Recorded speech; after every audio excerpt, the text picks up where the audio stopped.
Hi, in this video, I'll be going through the concept of series in real analysis. So follow me as I go through series now. So first we start with the definition, of course. So now you must be first given a sequence. So it's important that you're given a sequence at the start. And then you say that there is this new sequence that is generated by your previous sequence xn. So let's call this sequence sk. And we define it recursively such that S1 is x1, S2 is S1 plus x2, and so on. And this will be known as the partial sum. This sequence will be known as the partial sum of this series. So the series is the infinite series, or the formal sum, where is defined to be this over here. So this part is from Bertley and Schobert, and this part is from Rudin. So this sequence is known as the partial sum of the series. And since it's a sequence, you can ask whether the limit of this sequence exists. And if it exists, then it's convergent. And this limit will be known as the value of the series. So remember, we need to take note of the distinction whenever we say what's a series and what's a sequence. When we mean series, we really mean this formal sum expression to infinity, where we add all the terms in the sequence. Or not really add, but just write it in a formal sum. When we talk about sequences, we're talking about these partial sums, which actually have a value since they are finite. And so if these partial sums converge to S, then we say that the series converges, and this is how we write it notationally. And so it should be understood that this value S is the limit of the sequence of sums and not obtained by addition. And if the sequence of partial sum diverge, then the series diverge. So it's really important to understand that the series is not an actual sum unless you can finally add them, but it is actually a limit of a sequence of partial sums. Let's look at this example where this is a sequence of Rn, and it's also known as the geometric sequence, and then it generates this geometric series. We shall show that if R is in between -1 to 1, then this series converges to 1 over 1 minus n. 1 minus R, I mean. And because we can rewrite this sequence of partial sum as the following over here. We can take the partial sum as 1 to add all the way to Rn, and when we multiply by 1 minus R, we will attain this term 1 minus R to the power n plus 1. And therefore, if we divide by 1 minus R, Sn will equals to 1 over 1 minus R minus Rn plus 1 over 1 minus R. So we just need to take the limit of this, and we see that the limit of this as R approaches infinity, as n approaches infinity, will be 1 over 1 minus R, because this part will go to 0 since R is less than 0. The absolute value of R is less than 1. And hence this geometric series will converge to 1 over 1 minus R, since that's the limit of the sequence of partial sums.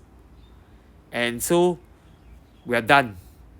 And another example is the sequence generated by this alternating sequence. So this series generated by this alternating sequence will be written as follows. And it can be proven using induction that, of course, Sn will equals to 1 when it's even and 0 when it's odd. And so the sequence of partial sum is always 1 0 1 0 1 0 1 0.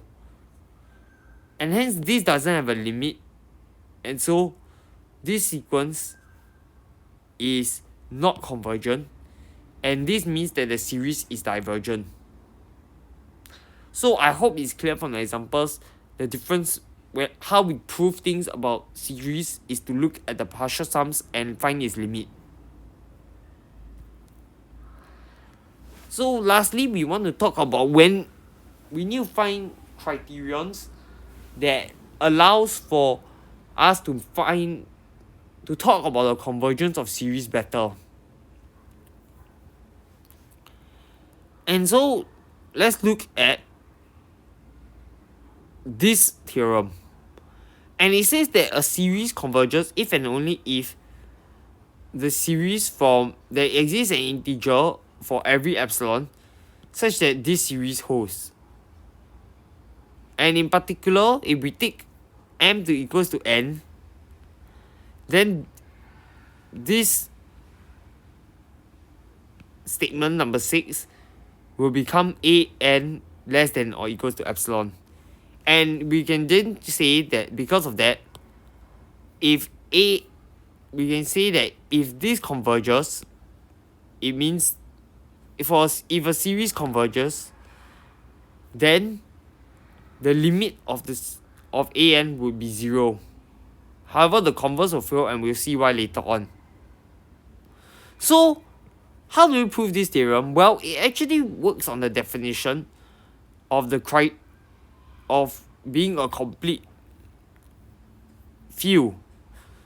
So because we know by the Cauchy criterion that every Cauchy sequence converges,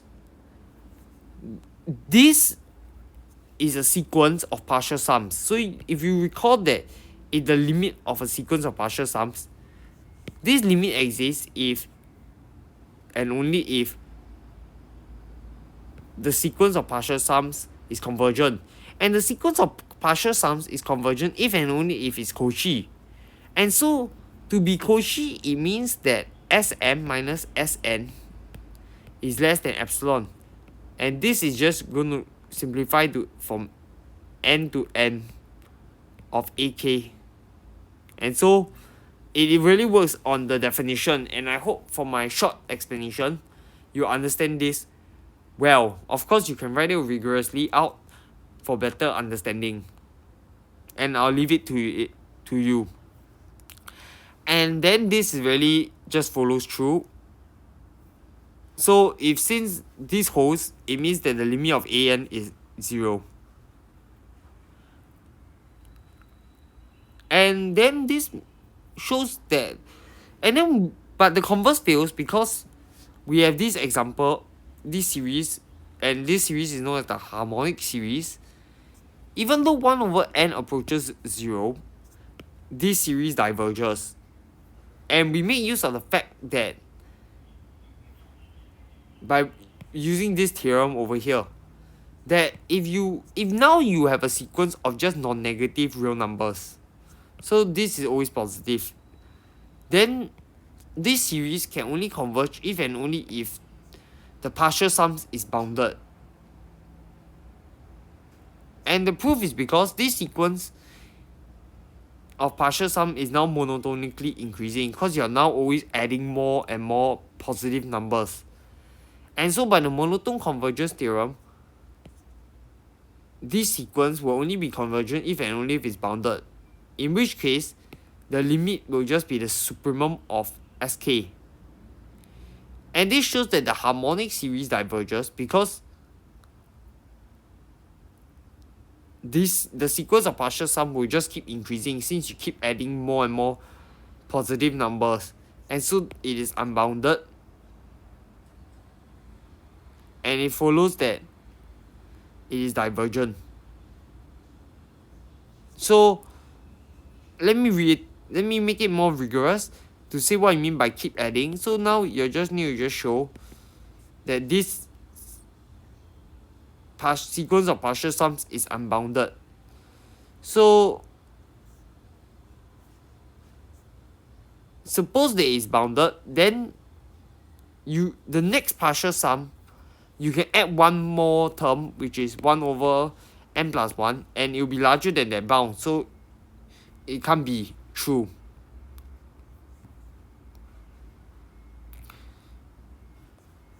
And so this is the starting point, and we'll develop our theory of series in subsequent videos where I'll talk more about convergence of series and more tests that you can do. That's all for this video. I hope you have enjoyed it, and feel free to like, share and subscribe. See you in the next one. Bye.